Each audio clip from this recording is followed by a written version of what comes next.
Obviously, Lowe's as a corporation, it has a culture that's huge. But even within your division, you can have your own culture. And it can be whatever you want it to be, but it really comes down to what you want to do. You know, be the change you wish to see in the world. If you want Lowe's to be a happier place, be happy. If you want Lowe's to be a kinder place, be kind. It's just that simple. We get to pick what we're doing. So this is what you expected to see. What you didn't realize is, what does the speaker typically see? But we all have these kind of people in our workplace too. Have you ever seen this face?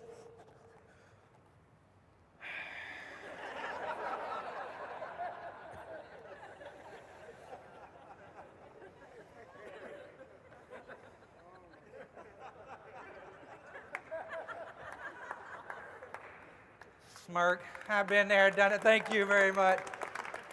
Smirk is like, I've been there and done that. You know, I've been in this business 20, 30, 40 years. I know, I got motivated 20 years ago. I'll let you know if I need it again, right? For real, Smirk has got tons of experience, but Smirk has also got the layers of clay. He's been disappointed. He's been hurt in love. He's lost money. He's had challenging times. He's been passed over for promotion. The clay of life has covered this man's golden essence. Does that make sense? It's the challenge we have as we get older. But by the way, if 9 things or 10 things happen to you today, 9 of them are good, 1 of them's bad, which one do we typically talk about when we get home? If you're at a low level of awareness, you're a low thinker, that's what you'll do. If you're a high thinker, you'll say, no, I got 9 good things. 1 thing I need to work on, but you can still focus on the good. The people that are never changing the way they're thinking get caught up in the problems, right? Because for real, when a person is right out of college, which one are they usually? This one usually, right?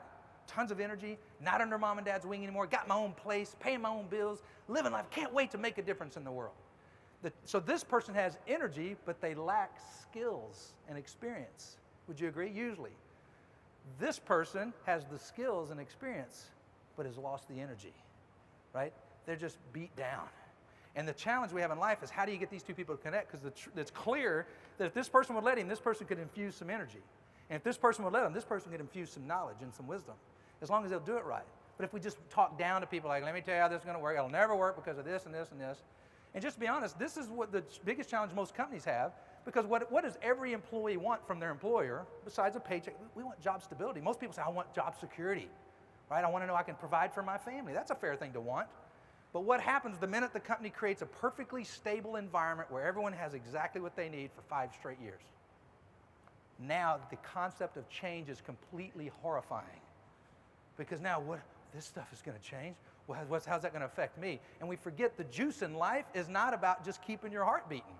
It's about, hey, I wonder how this is going to work out. I'm going to have to step my game up. Because your best stories in your life was when you're going through challenges.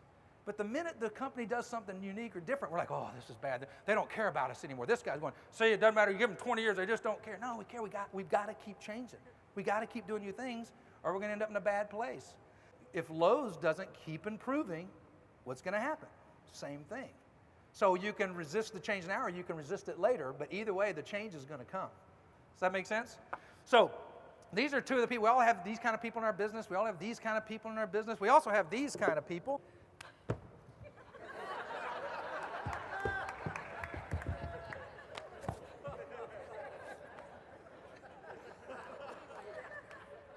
It's like, why? It's not fair. This is whiny, right? This is, by the way, this is Smirk. I call this guy Smirk. You know, like, yeah, whatever. This guy is whiny. He doesn't lack energy. He's got plenty of energy. He's just negative energy. Like, God, it never works. They made us change last week. Now we're changing again. Why don't they just make up their mind? You know, it's not fair.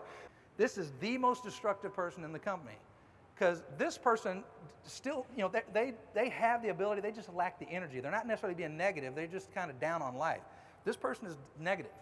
They're like, no matter what happens, they find the bad in it. Because it's true, we can all find the good or bad in anything. In fact, I always tell people, nothing on earth is really good or bad. Nothing is good. An $80,000 Mercedes, some people say, well, it's good. It's a great car. It has good resale value. Great crash test ratings. I feel good in it. Other people say it'd bring me great pain to spend $80,000 on a car. Right? So it's not the car. I've had people say, well, what about death? That's never good. That's bad. Really? There's plenty of cultures in the world that throw a huge party when someone dies, because they're leaving this place of disease and pestilence and hatred and war, and they say they're going to the better place. And they're all jealous they're not going with them. They're throwing a party when someone dies. We are making up in our head what's good or bad. What you're going through right now with Lowe's, this transformation, there's people in this room and people in your company that are going, man, this is good. Because for the people that are confident and optimistic, change is always seen as opportunity. For the people that are comfortable, change is seen as a threat. Does that make sense? The change isn't good or bad. It's all in our head, what we make of it. And the minute you start getting your head around that, it makes a big difference. Now there's these people too. So we have the happy people, we have the know-it-alls, we have the people that are whiny. Then you have these people.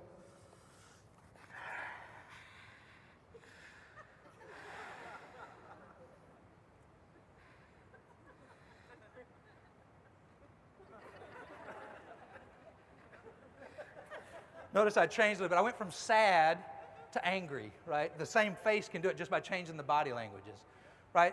But a sad person, when I did at the beginning, usually a person in that place, they're lonely.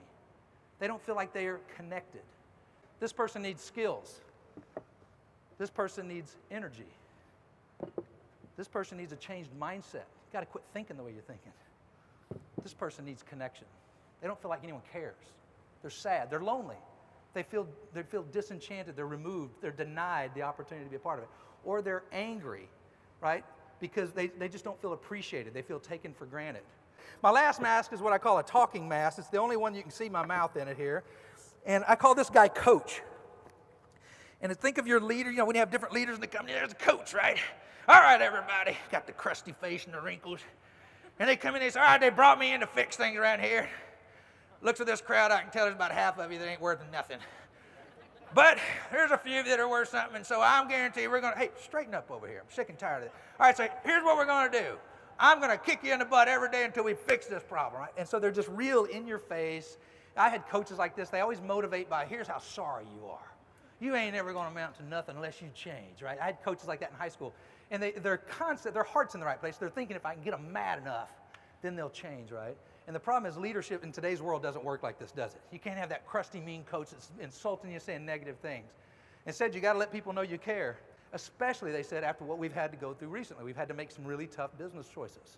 And so sometimes then people start getting a little afraid. Oh, remember the change for some people, like, oh, this is good. That means we're shaking things up. Opportunities. Other people are like, oh, no. So you got to stop every now and then and have a day like this where everyone gets to say, wow, they really care. So we covered what I like least about my job, right? I miss my family. I have to travel a lot. And there's this barrier with these kinds of people that I'm trying to connect with, right? But what do I like most about my job? And you know what I like most? And the reason I'm asking is I want you to think about, what do you like most about your job?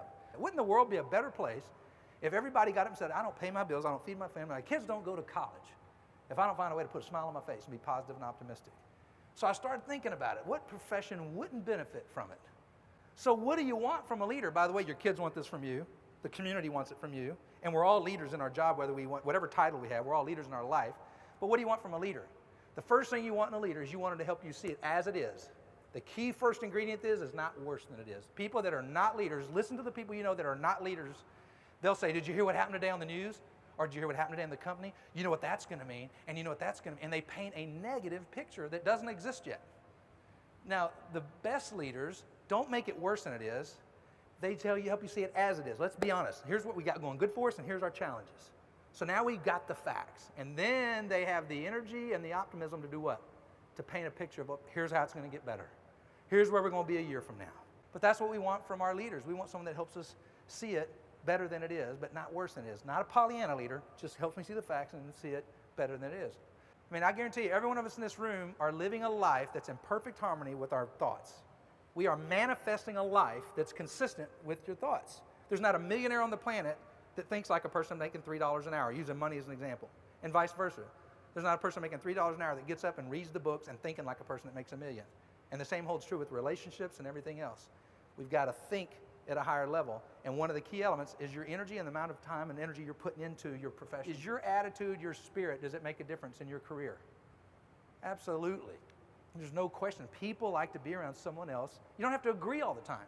But if you have the spirit of, you can disagree without being disagreeable. That's the key point. You don't have to agree with everybody to have a good team. In fact, that's not a good team at all. We need other opinions. But it needs to be respectful feedback, respectful dialogue, to the point we care about each other. I want you to understand my position, but I also really do want to try to understand yours. That takes energy to have that kind of an attitude. It takes courage to be positive and happy. So I've been saying this for years, that I can't think of a profession that wouldn't benefit from someone being positive and optimistic every single day. Would you agree, if you take a step every day, just one step in a better direction, a year from now, you're in a completely different place, way more than just 365 steps, because it's compounding on itself. You'll be in a whole other place a year, 2 or 3 years from now. Little distinctions are just shifts in your mindset. And that's what I'm all about. And one of my main distinctions I teach people, which I've been talking about here, I want to bring it home now, is the concept. People ask me, what's the key element to being successful? And I've got a few of them, but one of them is, seriously, I say, find a way to be happy. And it's different for everybody. But the bottom line is, people like to be around happy people. Usually people say, well, how do you become happy? You physically do it. You change the music you listen to in the morning. You do things differently, and you change the way you feel. One of the ways is by how you move your body and how you change your face. So it's one of the reasons why some people like to go shopping when they're depressed, because when they wear new clothes, they feel better. But here's the real reason being happy is so important. It's because it's not just that it makes the current experience better. It's because it changes the filter for the future. Let me explain. Every time you encounter a situation in your life, like the changes you're going through at Lowe's, or you hear that one of your kids is going through a challenge, or anytime anything happens, our brain looks for a precedent. How did we handle this in the past? If it doesn't have a precedent, then it goes to someone you respect. How would they handle it? That's why our parents' influence is so important, or people we respect is so important. That's why it's good to hang around good people. So if I ask you, what would make you happy? Think about it real quick. What popped into your head? What's the most common answer? What would make you happier? More money. But when people say, yeah, if I just had more money, then I would be happy. That's my key point. I'm like, no, you got it backwards. If you'll be happy, someone that people like being around, you'll probably have more money. You'll certainly have more opportunity. You may chicken out on the opportunity, but people will say, hey, why don't you come do this project with us? Why don't you get involved in this venture I'm working on? Because I like having you around. I think you're the kind of person that can add the right energy to this. Things will happen. Every decision we make comes down to what we think will bring us pleasure or avoid pain. We're always trying to do one or both of those. And so anytime we're going through change in life, we've got to start evaluating, what is it that I'm either trying to avoid if I'm afraid of the change, or what pleasure do I need to attach to it if I do go through it? That's what we have to do. The minute we start understanding what's causing us pain and what's causing us pleasure, we can start effectively, addressing the situations. That's what I call a distinction. A slight shift in thinking, not a big thing, changes the way you behave over time. If you wake up every day, how can I make this easy? Your brain will come up with an answer. Your brain will come up with an answer to any question you give it. It will never say, does not compute. That's why people don't realize the questions you ask yourself are very important. Why am I such a loser? Your brain will say, well, let me tell you. I mean, you're fat, you're stupid, you smoke too much, people don't like you. I mean, they'll just rattle off answers, because that's a bad question. If your life's not going the way you want it, you ask yourself, how can I make today better than yesterday? Your brain will say, well, let me tell you. You could give a compliment. You could read a book. It's all about the questions we're asking ourselves. So that's another little distinction. Here's a simple way to summarize that whole thing. There's really only two kinds of people in the world. There's those kind of people that brighten the room when they walk in. There's those that brighten it when they leave.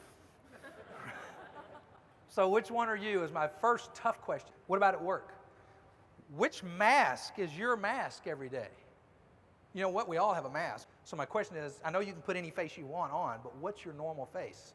And you get to consciously decide what that is. Let me start by asking this question. How many of you have a to-do list?